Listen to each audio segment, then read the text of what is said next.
It's very important that people have trust in the system. That will exist in 10, 15 years' time. That trust is an important factor.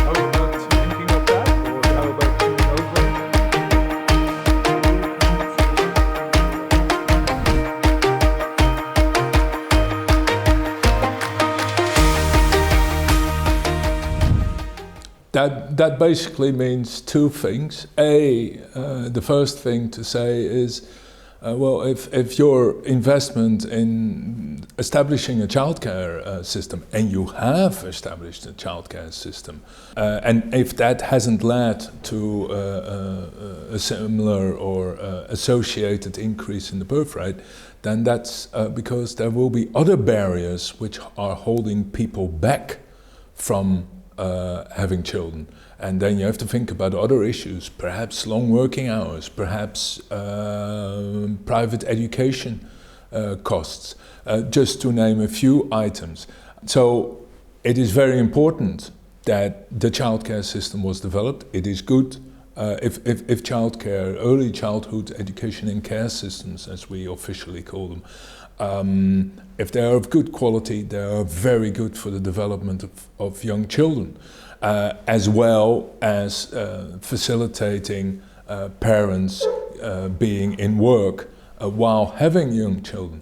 But without having put in place that system, the birth rate may have been even lower.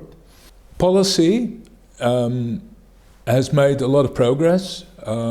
Public spending on childcare in Korea has increased tenfold over the last 20 years. Enrollment rate of younger children have increased. So that policy is definitely in the right direction. Another family-friendly policy the Korean government has put in place is parental leave, and the fact that both fathers and mothers can take it for a year. Now, still you see gendered patterns. Fathers don't take it as often as mothers do, but uptake is increasing, but also the timing they use it. Mothers still use it very much in the first year of a child's life. Well, men do this when children are 5 or 6 or 7, or when they're in primary school, a little bit older, and the system allows that. But take-up isn't as high as you may have wanted for two reasons. In the companies, parental leave may still be seen as very negative for the father's career, but and the other issue is a lot of non-regular workers do not have access to parental leave. So again, Korean policy has made a lot of progress, but more can be done in the sense of extending coverage of parental leave supports to a wider group of workers. It's very important that people have trust in the system, that the benefits and the supports public policy gives them now, i.e. in terms of childcare support, fiscal support, financial support, that will exist in 10, 15 years' time. That trust is an important factor. That it will not be taken away tomorrow or in 2 years, but that they can have children in the certainty or in the trust that that support continues to exist. In addition, policy coherence is very important. Different ministries, their policies, their measures should work in the same direction.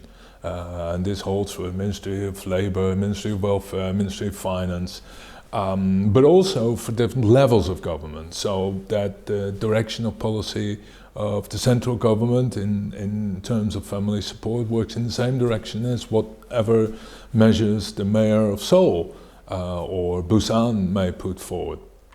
And then thirdly, it's also very important that you work together with social partners, with employers and with unions, because the workplace practices play an important role in helping young Koreans to achieve work-life balance. Well, it's not just about corporate managers, it's about all actors, it's about corporate managers, it's about middle managers who in many ways are even more important for day-to-day life on the work floor. My country, the Netherlands, a lot of women work part-time. This helps them find work-life balance. There are other issues in it, in the sense that it's from a gender equality perspective, it's not great. But solutions in Nordic countries are on basis of full-time employment, which from a gender equality perspective and from a household income perspective is much preferable. Now, the current workplace culture makes that in Korea, makes that very, very difficult. So it is very important that CEOs, middle managers,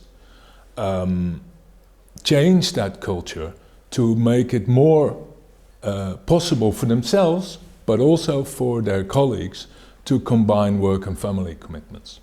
So you can think about flexible workplace practices in terms of people choosing when to start, give them some control over their working hours so that they can align these with childcare, bringing kids to childcare places or picking them up from after-school arrangements or whatever. The idea that you have to work long hours to be productive is not necessarily true. You can be very productive in very short periods of time. So the perspective CEOs, middle managers should have is, right, how do I increase productivity? And that is not necessarily by increasing working hours, because there are diminishing marginal returns to extending working hours. So you have to find that balance. And if you have happy colleagues, happy workers, you will have more productive workers. Can I say something else on top of this?